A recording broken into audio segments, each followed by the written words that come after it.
So I had like 2 extra days in Kigali, and I felt like I was in prison. Hi guys, John here again, and welcome back to my channel. So if you're like me, that doesn't like so much talk, I'm just gonna go straight to the point, all right?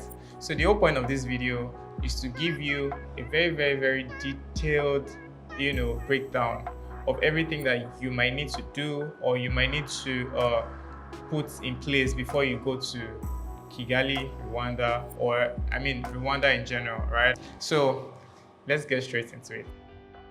Rwanda, officially the Republic of Rwanda, a landlocked country in the Great Rift Valley of Central Africa, sharing borders with countries such as Uganda, Tanzania, Burundi, and the Democratic Republic of Congo. It is referred to as the land of 1,000 hills. Preparing for the trip was personal to me. Like, I had so many endless open tabs, right? And I used booking.com to try and get like most of my stays. So what I wanted to do pretty much was to experience different aspects of Kigali in general. So I didn't want to stay in one place and I didn't want to be confined, right? So I pretty much curated the places I was going to be staying based on, proximity to city center, the view that they have, and other maybe aesthetics pretty much, because I took a lot of pictures during my trip, and that's how I curated my own trip. I mean, yours could be more of relaxation and you might not need to hop places like that, right? So you can actually also stay in one place. But honestly, for me, I just had so many open tabs and I wasn't sure which one in particular, to just peak until when it was very close to my trip, right? So I got my ticket in time from Rwanda Air, and if you go to their website, it's pretty easy to book, and you can also book in Naira. They have prices in Naira on the website, and they have prices in dollars too. You can also book through an agent, right? So I said Rwanda Air because Rwanda is the easiest to book going to Rwanda. To be honest, it's a direct flight. You don't have to stop over in any country, and your flight is pretty much 4.5 hours, right? So if you go through an agency, it's going to be a little bit more expensive, and probably like agency fees and agency charges. But when you think about it, like, they can take the stress off of you. That will make it more seamless, right? So, and then for flight times, there's usually one flight from Lagos and one flight from Kigali every day, right? So I think the flight from Lagos is usually 3:30. You'd arrive Kigali by 9. Kigali is 1 hour ahead of Lagos. So if you do 4.5 hours plus 1 hour, pretty much that's what you get, right? And then from Kigali, the flight is usually in the morning, I think 9 o'clock or 9:10 most of the time, right? But I'm still going to give you my Rwanda Air experience, because going was cool, but coming back was crazy, man. So I think I'll just put like the downside of going with Rwanda Air. But so far, I think that's still like the best option that you have, okay? And of course, the baggage allowance is for economy. The money never to, Yampian yet. So I pretty much fly economy. And for economy, Rwanda Air allows for a 10 kg carry-on bag and 223 kg bags. That's pretty much most international airlines anyway. So that works. Restrictions. Currently, yeah, it's visa free. So when you but before I get to visa free, so speaking of like maybe COVID test, all those kind of things, if you are fully vaccinated, you don't have to. Nobody's gonna check you for anything. Nobody's gonna ask for your history as long as you are fully vaccinated, right?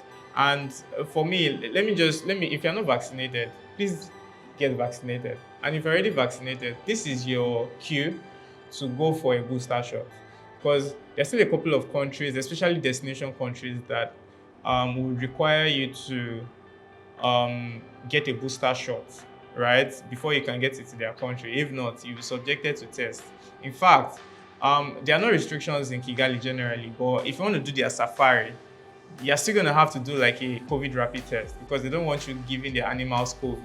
For cash, if you're going to need to travel to anywhere, to be honest, most of the times Nigerian cards don't work. And I would even advise you, some exchange rates in some countries are like very, very crazy. They don't make any sense. So your best bet is to hold cash, right? So if you're planning any trip in the next 3-4 months, I would advise you to just change your cash now. Don't wait till when it's 1 week or 2 days to your trip before you start changing, because you might end up losing like a lot of money just because you waited that long. On my way to the airport now. Yeah, so during my last trip, I thought this was going to be a vlog, but apparently up to now I've not edited my videos. Shame on me, but I'll work on that soon.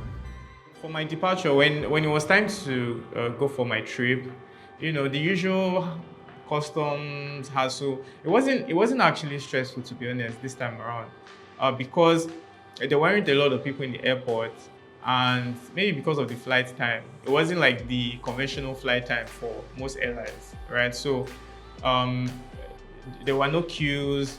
Also, I got to the airport very early.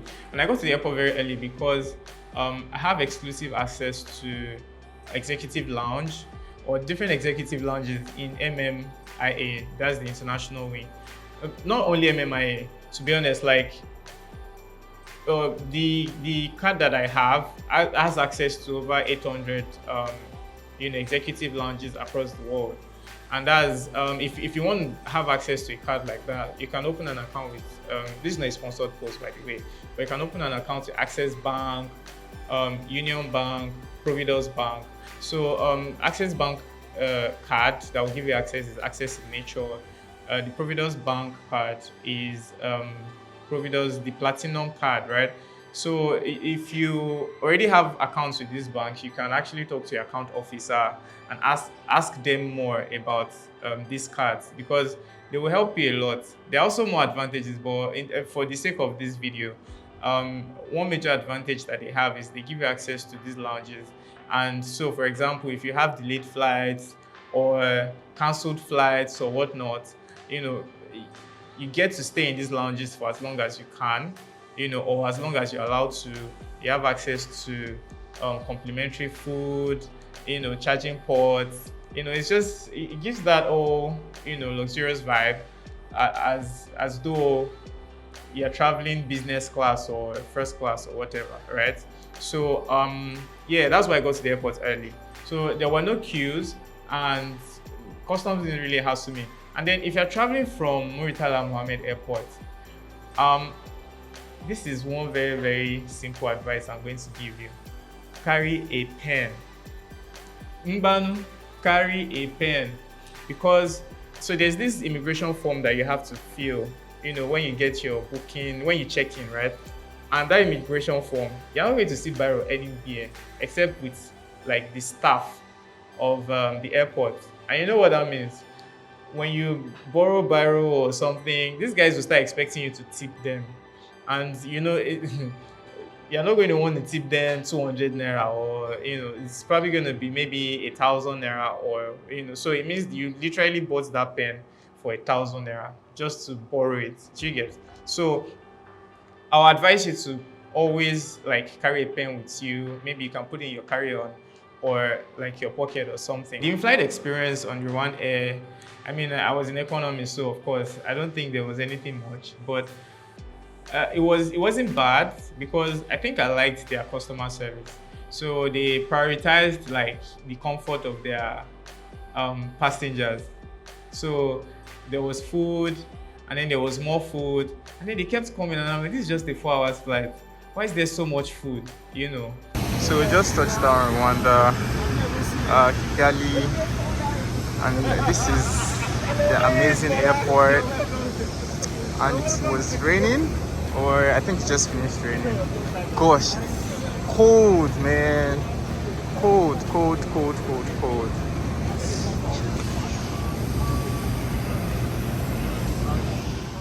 So first impressions arriving at the Kigali International Airport, it was really cold. Like I think that night it just finished raining and the weather was about maybe 15 degrees. Of course, I know 15 degrees is not a lot for people in Europe, Canada and all.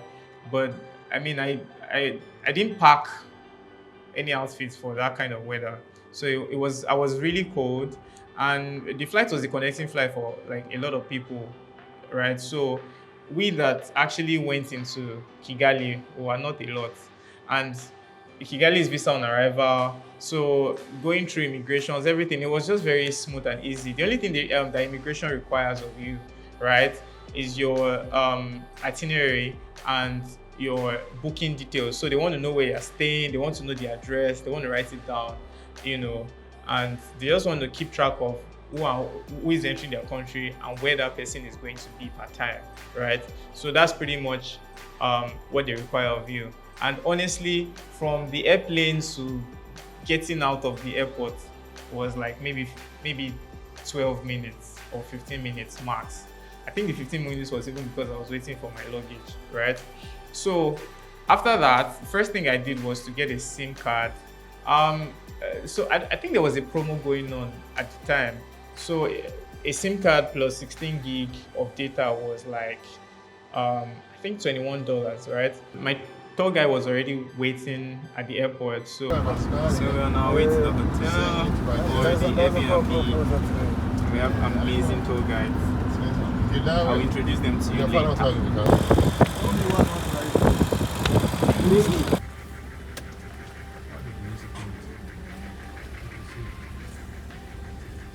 The first place I stayed was Eagle View. I'm going to put the link in the description.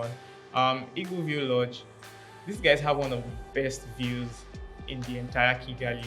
They have, their customer service, or let me not even call it customer service, let me just say the hospitality generally. It was very homely. It was like I went to visit a family member from way back, that was ready to take care of me, take care of my life, and they had a complimentary dinner and they had complimentary breakfast. So there was even dinner already waiting for me at the hotel. A 3-course dinner, starter, everything. I couldn't finish my food. It was that crazy. I couldn't finish my food, right?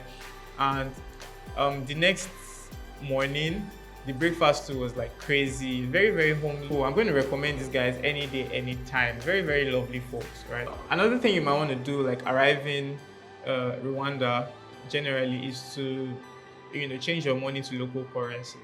Right, so dollar is generally accepted, but the exchange rate that some of your vendors might want to use will definitely be lower than at the bureau de change.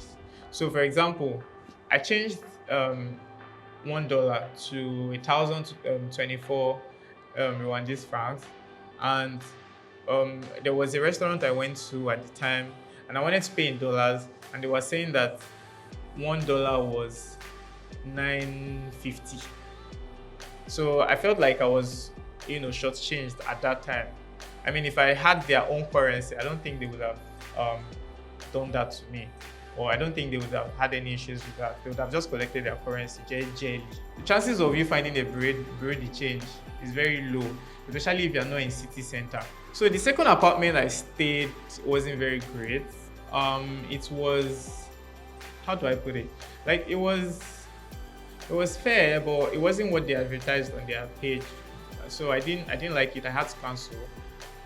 But I'm not going to badmouth anybody's business. So I'm just going to move on to the last apartment I stayed. So the last apartment I stayed in was Elizabeth Gulf.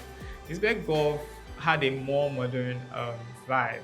So it was built by Chinese developers, and I think they just got some modern design architects to just put those things together. So it was giving maybe Lekki short-let apartment or something. If you want breakfast, you can get that for $10. But it's a really nice place to stay, to be honest, because I think during my stay, I met like a lot of people. There was a special program going on in town. They lodged most of the attendees there. And then there was also a fashion event, I think Kigali Fashion Week or something. They lodged most of the designers, the fashion designers, the international designers, and the models and all of that. They lodged them at the Elizabeth Gulf as well. One thing I would advise you is if you want to stay in Kigali, I think it might just be better off staying in a hotel, or if you're doing an Airbnb, don't try not to jump like too much from one place to the other. Just stick to one place because it might be very, very cumbersome moving around, to be honest. Changing places, except maybe if you're going to a Lake Kivu, which is like 4 to 5 hours from Kigali, and there, of course, you might have to stay over, right? But apart from that, I would say just stick to one place. Don't jump around. You're going to spend a lot of money on transportation, and you're going to spend a lot of money on some basic things that aren't supposed to be that expensive. I would like to believe that things are quite expensive there. I mean, fuel is $1.50, right? And that trickles down to a lot of other things. For example, I dyed my hair when I was in town, and they did it for over $50, which would have cost less than $20 in Lagos. The average Uber spend is like $20 to $25. So if you're going maybe a few kilometers, your bill is probably going to be $20. Whereas that same trip is probably going to be $3 in Lagos. So I think the price of fuel, they don't have subsidy and all of that. Of course, every city has their own uniqueness. Every city has what makes them unique. Every city has what everyone goes there to watch out for. I think Kigali, for example, the gorilla trek, that's one thing that you like to do. It's pretty expensive, but that's one thing you like to do in Kigali. Another thing is the Kigali city tour. Now we're starting our Kigali city tour area. Okay. This is like this building here, you can see is Rwanda Development Board. Okay. So we are now heading to Kigali General Memorial first. Okay. After Kigali General Memorial, we go to Kigali Mountain where you can see the view of Kigali. By the way, there we have some games like zip line, horse riding. Okay. And actually, so I think we have a good time this afternoon. Thank you very much. Awesome. Also, you want to check the genocide memorial, and this is because you can't take that history away from them. A lot happened that period, and for them that is still one wound that is very fresh in their hearts. So if you want to go to a city or a country like Rwanda, I think it would be nice to pay your respects to the people that lost their lives during that trying time, right? Also, there's Camp Kigali Memorial. There's the Kimiroko Market, the local market where it's sort of like eco market, and you get almost anything you're looking for there: food, souvenirs, fabrics. Another thing that you want to do is to visit the convention center, right? The Kigali Convention Center. It's more like a colorful monument that lights up at night and looks really great, right? Then you also want to go to Vashenda Shenga. They pretty much have most of the activities that people advertise in their packages: zip lining, quad biking, archery. It's pretty much one place, but you can have the fun at once or you can have it separate times. But either way, it's part of the experience. I don't think you would have, or you can boast of being to Kigali if you don't go to that part of Kigali. Itinerary. You guys snap you.